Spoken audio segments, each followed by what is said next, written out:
Pre, meron din tayong reaction dun sa mga sinampang impeachment case para kay BP Sara. Talagang itinudo na nila ito. Meron dilawan, tapos merong mga kaliwa. At isa lang naman yung laman ng kanilang yung mga grounds nila. Kanilang mga inihaing mga impeachment sa Kongreso. At ito nga yung betrayal of public trust, bribery, culpable violation of constitution, graft and corruption, at saka yung other high crime.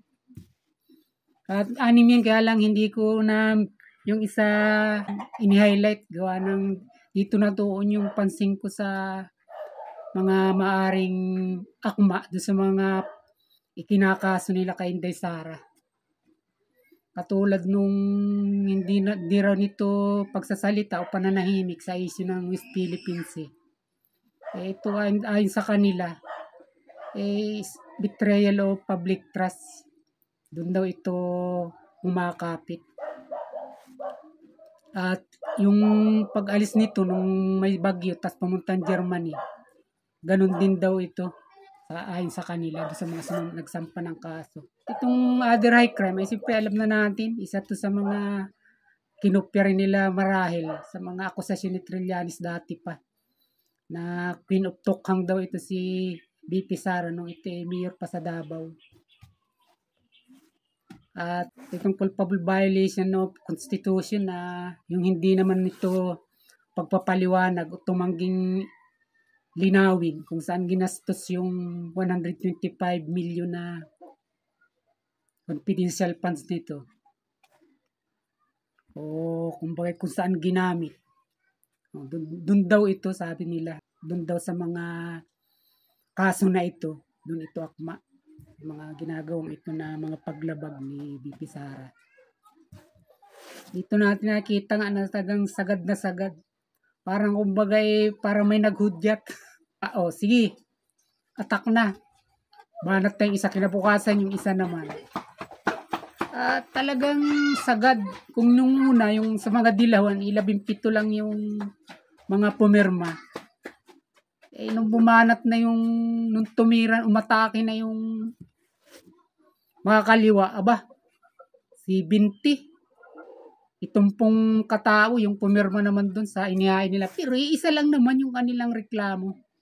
Yung mga paglabag na ibinibintang nila o inaako sa kay BP Sara bilang paghahain nga ng impeachment case dito. Siyempre, bago yan, isang magandang araw po muna sa inyo lahat.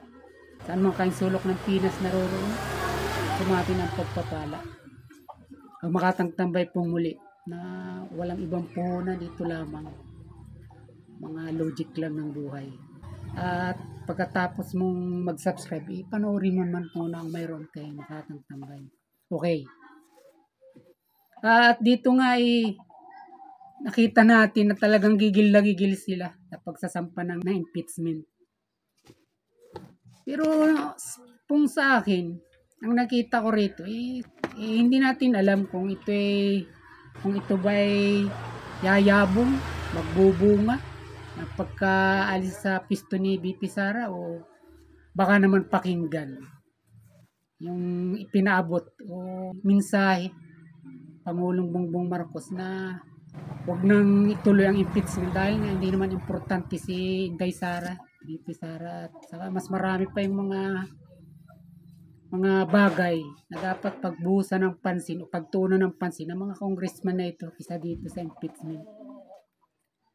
Pero ito nga, kung kailan nagpahatid ng mensahe si Pangulong Bongbong Marcos, isa ka naman sumagadsad yung mga paghahain ng kaso laban kay BP Sara. Nakita naman nga natin talagang pagkahain niya, kinabukasan meron na uling kasunod. Mahirap na baka lumamig pa, parang ganun ang dating. At dahil nga yun ang nagiging basa natin, na tila may naguhudyat nga. Ibig sabihin nito, talaga sumusuway.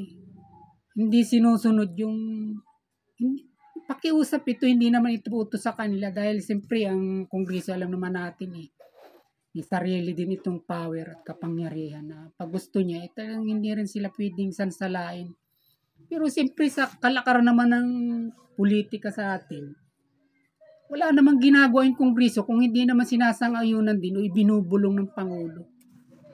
Siyempre, wag na tayo ditong magbulan kahit pasabihin natin na equal power sila at sabi nga may sarili silang jurisdiction na hindi pwedeng panghimasukan ng isa't isa. Hindi naman ganun nangyayari dyan. Kaya nga't yung speaker na inilalagay dyan ng Pangulo, yung alam niyang kalyado niya para sa bawat sasabihin niya, yung gusto niyang itaguyod o ipatupad ng mga programa, kaysa niya yun. Kaysa niya yung speaker at hindi ito nagsasarili na kung ano yung gusto nila, kung ano yung gusto niya. Yun. Kahit sabihin natin na hindi ito pwedeng panghimasukan. Yun ang katotohanan dyan. At nakikita natin, talagang matigas yung ulo. Kung kailan nagpaabot ng mensahe, saka naman sinagadsad yung pagsasangpa ng impeachment. Ito katulad ng marami ko rin naririnig, lalo sa mga abogado, na itong impeachment daw, political process ito. At nakakalungkot nga na lahat sila sang-ayon na ganito ang nagiging kalakaran ng pagpapatupad ng impeachment sa ating batas, sa ating constitution. Dahil siyempre, pag sinasabing political process, alam naman natin, siyempre mga mapapaboran nito yung nakaupo. Ang ibig sabihin, para bang nai-spill yung batas na yan, na parang nangyayari, magpabor lang lagi kung sino yung namumuno sa kasalukuyan. Dahil political process o number of games, paramihan na ba natural, doon sa nakaupo, naroon yung bilang. Kaya nga mayroong tinatawag na majority at minority. O at sa nangyayaring ito, parang hindi naman maganda. Na, alam mo, pagbubuntunan mo lamang ang kalaban mo sa politika, lalong-lalo na, di ba? Hindi naman ito nararapat alisin. Pero dahil nga sa pinag-iinitan mo, sinamantala mo na dahil nga bilang ang pinag-uusapan dito, ay alam mo makukuha mo yung sapat na bilang na yun dahil nga ikaw yung nakaupo, ikaw yung nakapwisto. Nakatotohanan na yun ang dalagang nangyayari dyan. O di pa paano naman na para namang ang nangyari, pinahasa mo yung mga karapatan ng mga tao na bumoto sa halal na opisyal na yan. Alang-alang lamang doon sa kagustuhan ng isang tao sa kanyang kapritso. Dahil alam mo na makukuha mo yung gusto mong yun dahil nga nasa yung panig, yung bilang na hinahangad mo na nararapat doon sa hinihingi ng batas na pag-impeach sa isang tao, isinamantala mo na. Kahit totoong wala namang pagkakamali o pagkakasala, ay inipis mo na para sibakin sa pisto at nang siyempre ikaw ay kumbagay umalaguan ng husto ng walang kaaba-abala, walang hadlang. Yun yung nangyayari. Kaya dapat pinag-iisipan din ito at katulad na rin ano sabi ng mga iba at nire-respeto naman natin, maghinay-hinay. Hindi naman yung dapat ganito na lamang. Ito paano halimbawa, i-impeach mo yan si VP Sara dahil may isa lang tao na kapritso ito. Kapritso lang ng isang tao. Paano yung bumuto naman dito na 32 million?